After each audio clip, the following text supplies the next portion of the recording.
You know, yes, that's all right. That's a tricky sometimes too. You know, it's part of life, really. You know, well, you know, these books, I know you guys would love them. That store that sells them, so the sell them. So we just have a huge more of that. It's also cheap. It's almost something, but unfortunately, it's done. So, so I just want to let you know that. I know that's really sad. See, I know you guys was right with first. So this one is, it's about joy, not joy. So, okay. Being happy, you know? Yes, okay. And we have a little kangaroo on her. She's hopping around. So she wasn't before you. Yeah. So we open the book. Look at who we got. We're feeding four seasons. Yeah. Let your hope keep you joyful and pray on the time, says it Romans 12. Hope keep you joyful. They always. Here's the supposed to say, check out a lot of that. Be joyful. Yes, shitty yet. Just like that's yeah. Yeah. A happy heart makes a cheerful face. It says it. So if we have a happy heart, is our face good, we said? Yeah. So to be happy, of course. Look at that. A happy heart makes a cheerful face. And here's our kangaroo. She says, be glad in the Lord and rejoice. That's Psalm 32. Okay. And there she is, jumping around, being glad in the Lord and rejoice. Then we have food. And I know, I wasn't quite sure what it was. Yeah. Yeah, we're in a house, or we're 38 pieces, I think. Like we like pieces of paper, books like. This is our prayer. It says, dear Lord, allow me to trust in you and help me to remember you are the source of my joy. So here's your joyful books. Have fun with Thanks, Josh. You're welcome.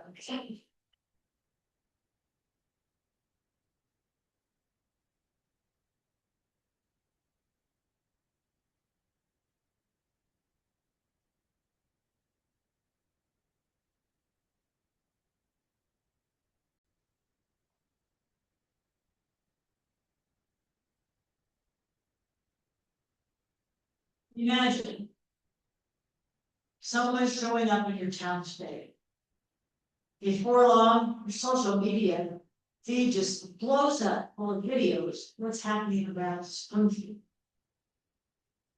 There's a man who's been paralyzed for a year, and he stands up and he walks out of the hospital. Someone who's born blind suddenly sees. A funeral procession just stops as the person gets out of the hearse and walks away. Someone with an incurable disease is suddenly healed. The internet loses its mind. Half the comments would insist it was all fake. The other half would argue there has to be scientific explanations for this. And then someone will claim, oh, it's just AI. I don't know about you, but when I'm reading through Facebook sometimes, I don't know what's AI and what is. Some of it looks real and some of it is real. I'm not sure that it looks real. You know, it's hard to know. But then there'd be somebody else who would just post a 30-minute video online to hear themselves talk, explaining why every eyewitness was mistaken. News stations would camp outside of every place he went. People wouldn't know whether to call him a miracle worker, a fraud, or something even more unsettling. Then things would get stranger. Instead of spending his evenings with celebrities and politicians and business leaders, people everybody admired, he'd start eating dinner with drug addicts, alcoholics, prostitutes, gang members, and the people the rest of the society had already written off. Religious leaders would wonder why he wasn't spending more time with them.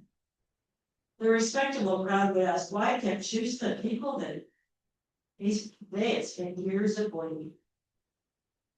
And gossip spread faster than any miracle. Did you hear whose house he was at last night? Do you know who he was talking to? If he were really God, he'd know what kind of people those were. Does that sound familiar? I hadn't really thought about it when I'm in the place that I live. I read the Bible. I know Jesus went into those things. But I hadn't really thought about it in Springfield.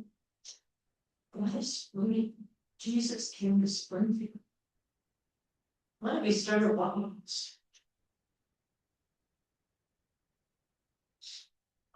And then suddenly on Sunday he'd heal someone.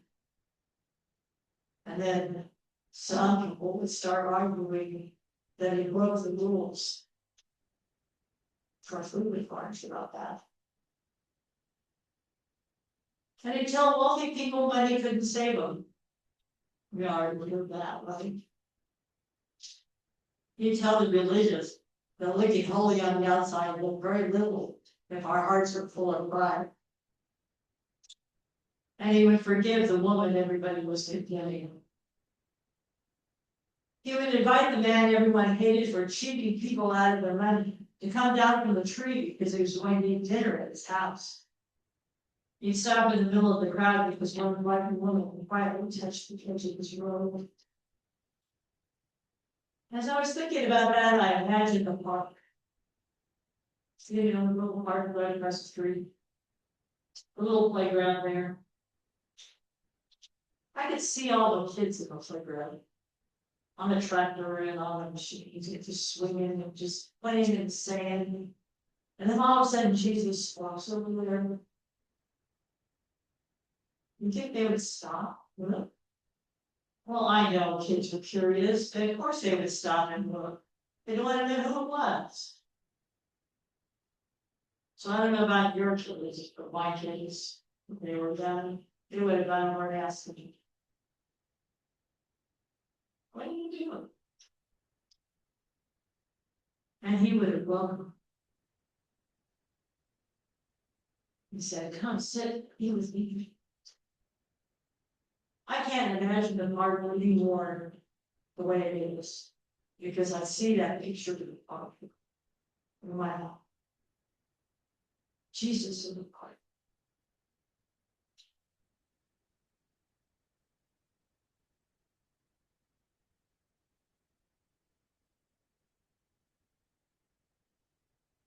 What if Jesus came to you? What if he started walking down our streets?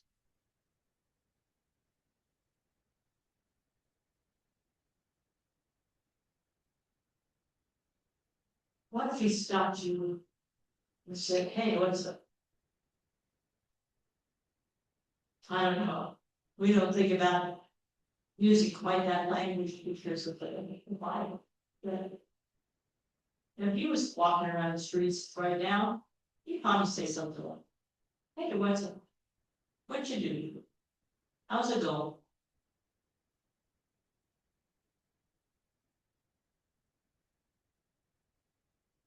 When Jesus is that near to each one of us, just as if he was walking around the streets with us. He's that near to us.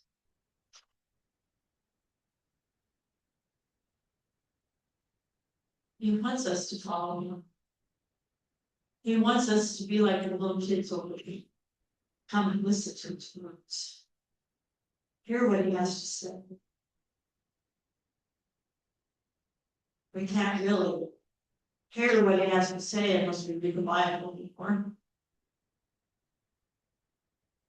Although sometimes we can get little messages, don't we?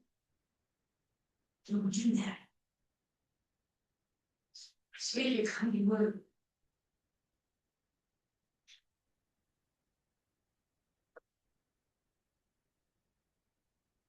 There's a few people in our community who are really struggling. Who just mentally really struggling.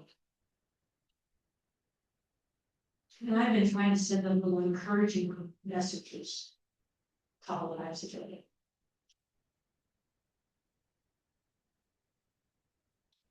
And I got a message last night from one of these people.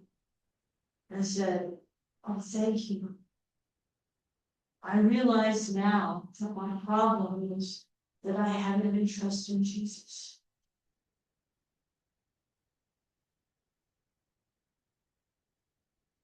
And all the little things as well as the big things.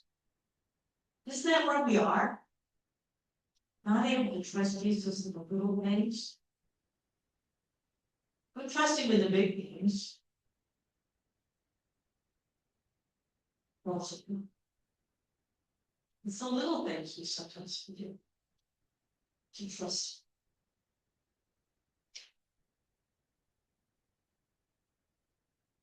For all of us that are really like I'm leaving, and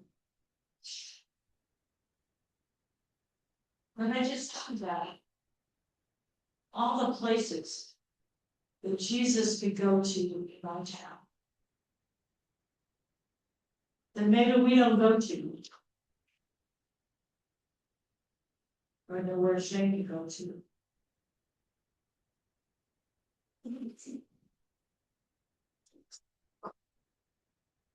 People that, when we go to the grocery store, here we are at the grocery store here.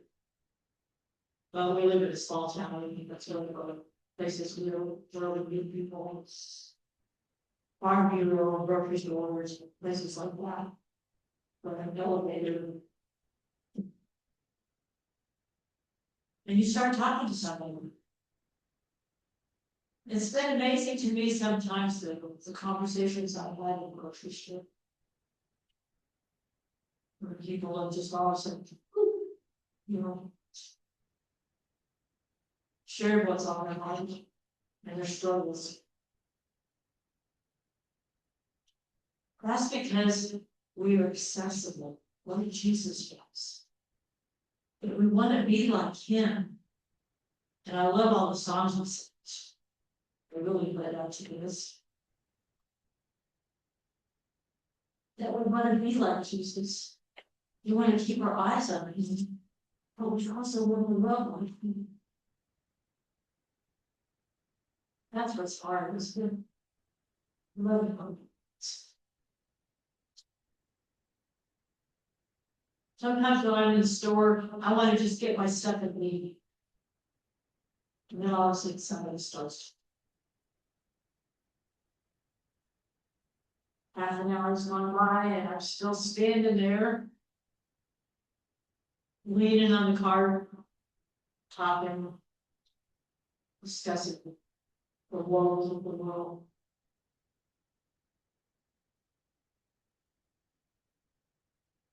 But that's a divine appointment.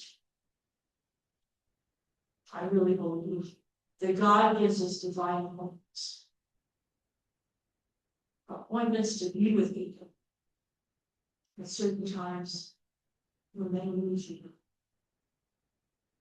And we don't know about that unless we're accessible. So if Jesus came for a challenge, would we welcome him? Would we be curious? Would we want to follow him?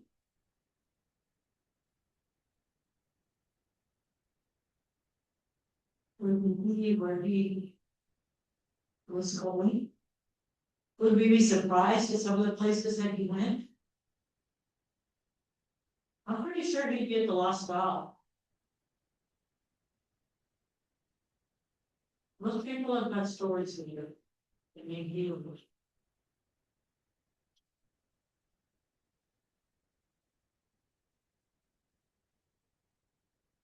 Most people have got stories of divine appointments, God, to me.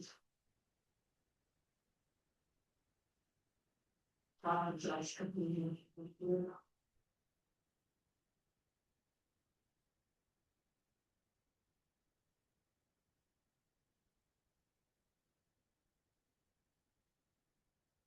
It's, this is all Rachel's law. She got me good guys, Harvard girl.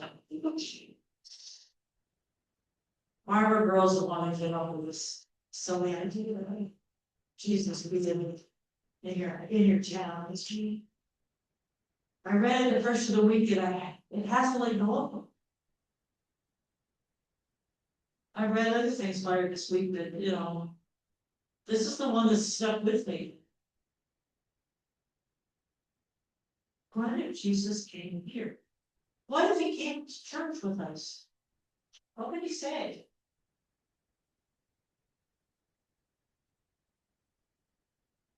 I think you got it all here. I'll tell you, I didn't have much for the kiddos downstairs, So all I can do sometimes that I help with when they come out here.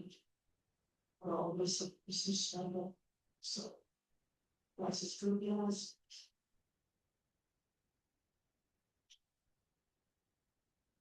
I want to leave us with that whole idea.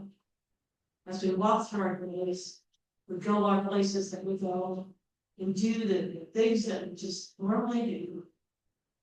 How would they be different if Jesus was one of the witnesses? And if we really believe he is one of the witnesses. He hasn't left us.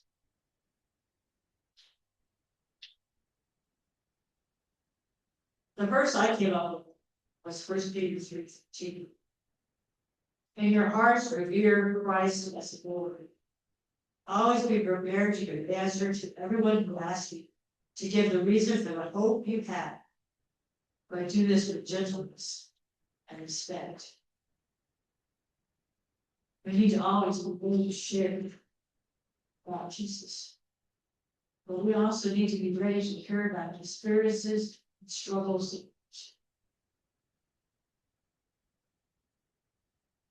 So that we can offer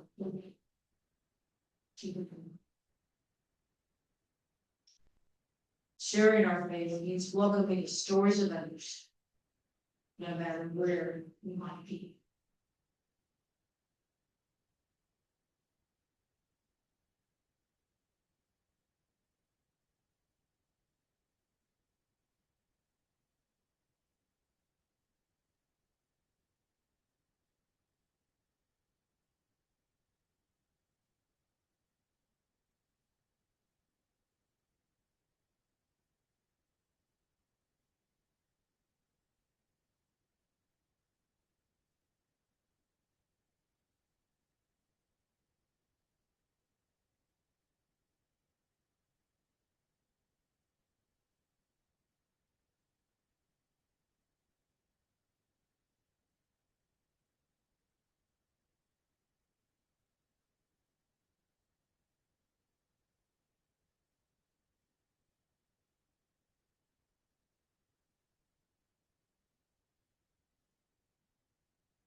Youth, that little red course were.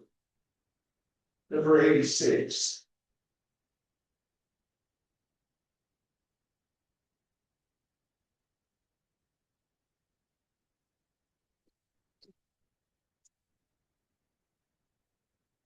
Let's stand.